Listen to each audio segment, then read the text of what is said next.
everybody. It's Kelly Russell, the Rock Your Joy Coach. Thank you so much for being with me today and welcome to my channel. So, my topic for this week is the special relationship that we have with money. And, it's like every special relationship that we have, that we over identify with it, just like we over identify with the body and the world, and that we think that the body is who we are. We think that the world is really our home, and we think that money is like a real need that we absolutely have to have. And it's kind of like they say, Jesus says in A Course in Miracles that you actually think that you would starve if you didn't have little green slips of paper and little metal discs, and it's that same sense that we have of ourselves, that we are finite, that this is who we are, this body, this personality, living in this world of time and space is the truth of us. And then we get very confused when we're Course in Miracles students, and we learn that actually, no, this is not the truth of us, that we are pure spirit, that we have everything, that we have no need of anything, that we have all the characteristics that our creator, that God has, and that we have no wants, we have no needs, we don't need to have any because we have everything already.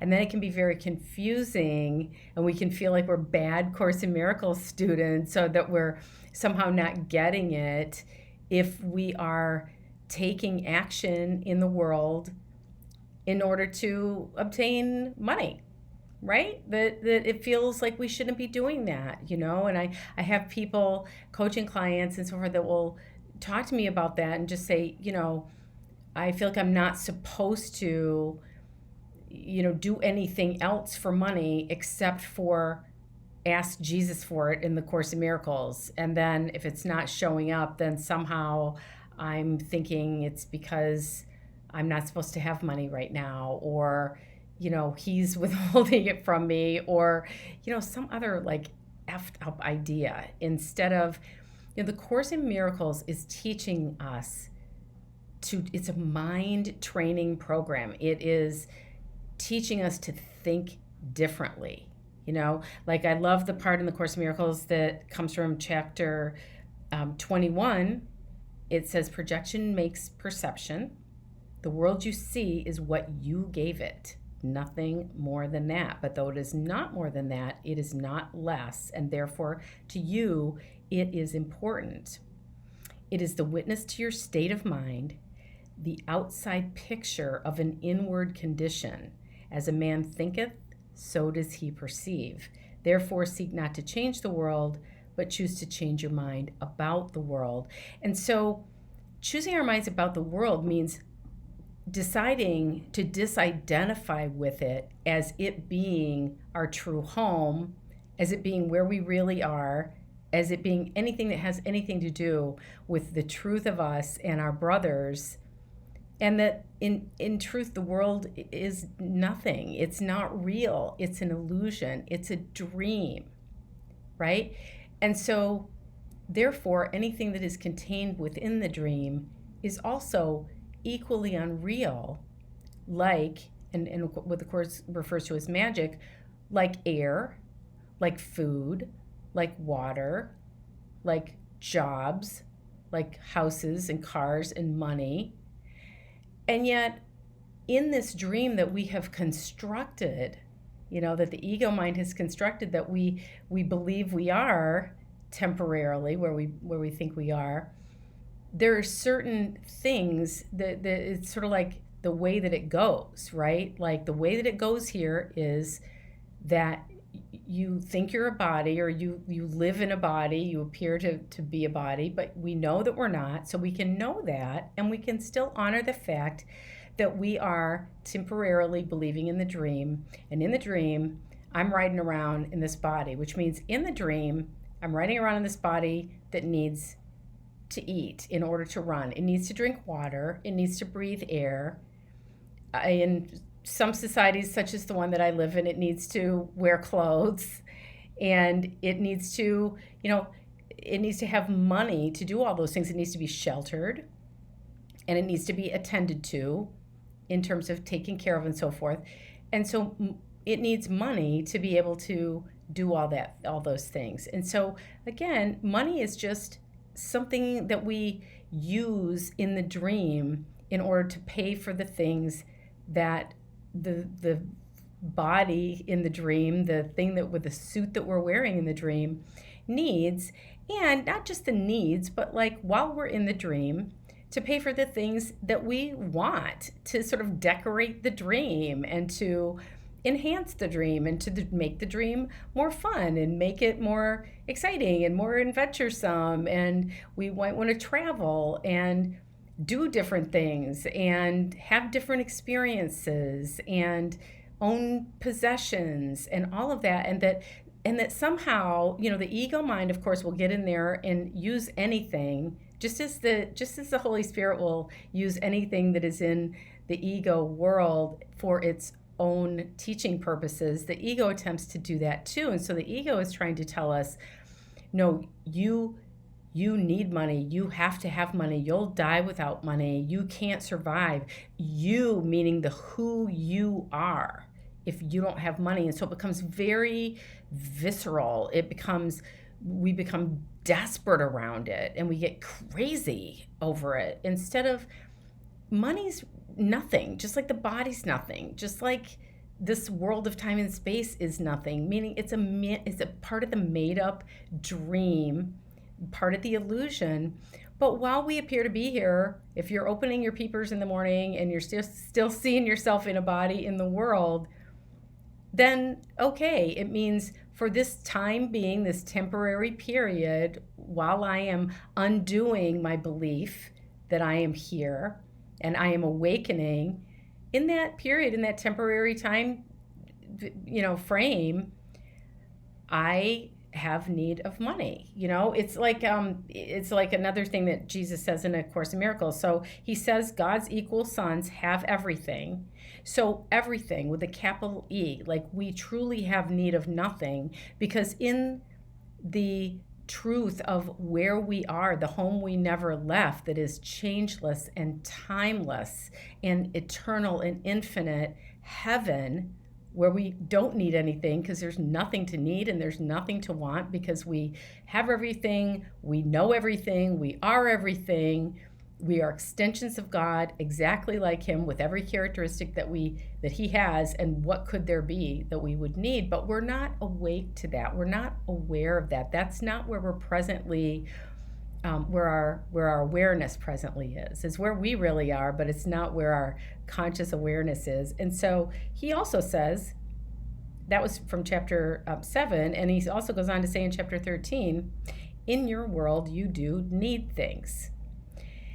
And so he's acknowledging there that yes, in your world there are things that you need. And when Jesus was walking around here as a man in his lifetimes in this world, not just as Jesus in his last lifetime, but in all the other lifetimes that he had, I'm sure he needed stuff. Food and money and loaves and fishes and wine and all of that.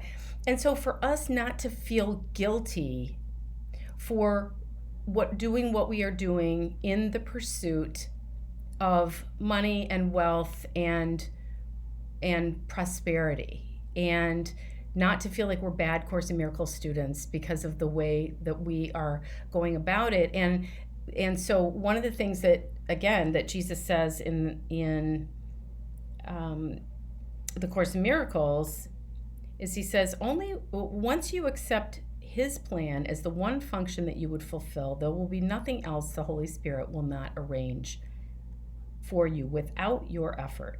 Nothing will be denied you. You need take thought for nothing, careless of everything except the only purpose that you would fulfill.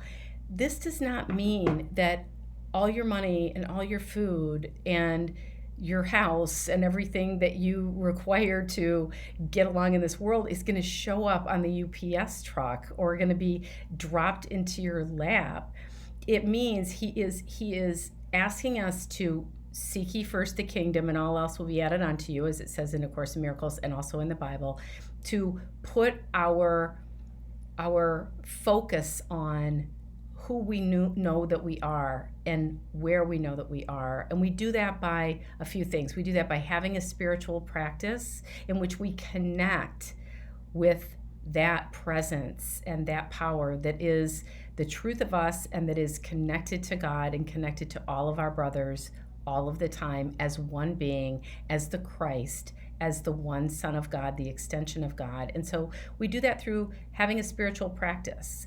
We do that through reading the text of A Course in Miracles, practicing the workbook of the Course. We do it through meditation and contemplation, through the practice of true prayer, and certainly through the practice of true forgiveness, where we are literally forgiving ourselves for believing in this crazy ass dream in the first place. And we're forgiving everything that appears to happen in it that we have judgment about and condemnation about and have grievances about. That is how we undo the ego mind to the point where we are fully awakened and aware and enlightened and back at home in the home we never left in full awareness, right? That is when we finally reach the fulfillment of that undoing of the ego, the awareness that the separation from God never occurred.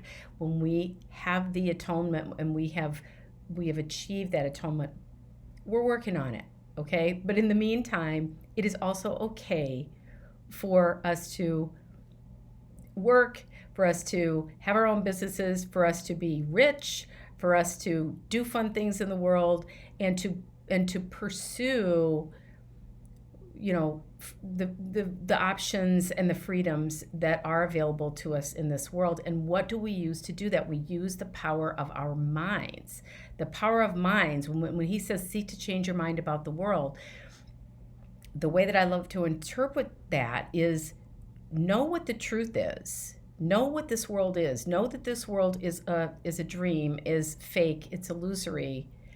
And then do what you do in the world while you are keeping the focus on awakening, and you are endeavoring to see your brothers in a loving way and seeing them and thus yourself as innocent. You're forgiving your illusions. You are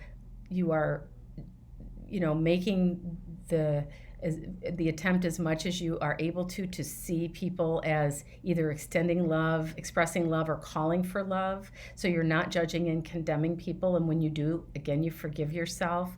So you're allowing your mind to be changed, and you're allowing your brain as a result to be rewired so that you are seeing and perceiving completely differently. And that is our work in the world. But that is okay while we're doing that to also engage whatever tools are helpful to us. And that as we ask for guidance around what tools are available for me to change my financial picture in this world and to have a different experience than the experience of scarcity and lack and limitation and not enough, that the ego mind coming from a place of fear is telling me I deserve, and telling me that that's what I've chosen by choosing this world, which, by the way, the ego mind, completely was coaching me to do the entire time, but whatever, no judgment. We don't have to be in a place of scarcity and lack and limitation, and the way to get out of it is to change our minds about it. And changing your mind about it, you're going to be thinking about something. Your mind is not just going to be blank. Your mind is always creative. Your mind, there's no such thing as an idle thought, as A Course in Miracles teaches us. So our minds are always going to be engaged in thought about something. And if you don't direct your mind to be thinking about what you do want, your go-to the negative bias is going to take over. The ego's fear is going to take over, and it's going to cause you to have thoughts about what you don't want, and that is going to be the place from which you are making what shows up in the world. You are literally kind of like putting your order in. So, people talk a lot about the law of attraction and about using your thoughts to create what you want versus what you don't want. And I would use the word make just because creation in A Course in Miracles parlance is really reserved for extending love. But there's nothing wrong with using your thoughts in a way that are telling the universe of time and space what it is that you want to show up in your reality. And so toward that end, if you want to employ the law of attraction and the various principles and practices that they talk about in order to be able to align your thoughts and your mind in a way to be able to bring into your awareness and form what you want and what you feel like you need or would like to have and desire in this world, rock on. It's fine. If you have certain books that you resonate with, or certain affirmations, or journal prompts, or whatever that help you, it's no different than going to the grocery store and getting food. Like we don't get all weird about food or about putting gas in our car or about finding a new job or whatever. The way that we get so up about money as course students. It's just this weird thing that we have that, like all these other things, we don't get weird about air and breathing air and think, I don't know if I should breathe air. I don't know, because it's not spiritual, and it's not it's not going to get me home to breathe air. And no, we just breathe it. Like we just know that our hearts are going to be beating, and we just know that like we need to feed our bodies food, or else it's not going to be that we're enlightened if we don't eat. It's going to be that we're going to have a different dream, and it's going to be a dream of starving in the body. It's not spiritual or not spiritual. This world is nothing. The body's nothing. Money's nothing. Food is nothing. Air is nothing. When I say nothing, I mean it's not real. It's all part and parcel of a dream. But if you're living in the dream, it's kind of like when in Rome, you're gonna do what you do when you're in Rome. When you're in this world, you're gonna do what you do in this world, but you're still going to know where you really live. You're still gonna know what the truth of you really is and who you really are. And then you just proceed accordingly, but you start the day out by asking for guidance, and then you follow the guidance. And so I can tell you, so first of all, there is a guidance, a daily meditation practice for guidance. You can click the link at the bottom of the recording here to get that for yourself if you don't have one already. And it's literally where you're surrendering whatever is in your mind. You're surrendering the day. You're asking to be guided. You're plugging in. It's like the electricity in this room. Like if I don't have my lamp plugged in, this room is going to be dark as shit because it's getting dark out. And it's not going to be enough for me to just have a lamp. And it's not going to be enough for me to just plug the lamp in. I actually have to plug it in and turn it on. And that is what you asking for guidance is. And then the guidance is going to come from you guidance is going to come to you in various different forms to provide you with whatever it is that you need in the dream. And what he's telling us in that part that I read about you keep your focus on what your function is. Our function here is to awaken from the dream. It is to realize and attain the atonement for ourselves, realize that our brothers are innocent and therefore we see our own innocence, realize that we are the light, we are extensions of God, we are pure love, and that we never left home. That and practicing that form of true forgiveness is the vehicle for us being able to do that. And so in the meantime, whatever we're for money is whatever we're doing. And so there's a document, a PDF also at the end of this recording that you can download with some resources and some recommendations and some practices and some things that I think are helpful in calling in abundance and prosperity in this world of time and space. And they are not out of the Course in Miracles. They are from other authors and other teachers. And when I have raised the question in my discussions and my dialogue with Jesus about, this wasn't in the Course in Miracles, but this is what I'm doing or whatever, or I want something out of, that I can sort of tangibly go and do in addition to my practicing the lessons of the Course and reading the text. And what I hear back is, how do you know I didn't send you that? How do you know I didn't guide you to that? How do you know that didn't come from me? Like, just because it's not in the Course in Miracles doesn't mean it's not something you were guided to. People that are not Course in Miracles students become enlightened as well. And so it's really about, that's your spiritual psychology. That's your spiritual path. But that it's okay for you to use whatever tools are available to you to be prosperous in the world and to create wealth. And there's nothing spiritual about poverty or scarcity or lack or limitation or not enough.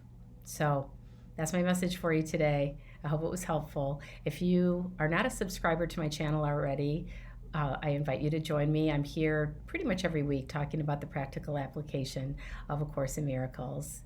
And I will look forward to seeing you next week. I love you.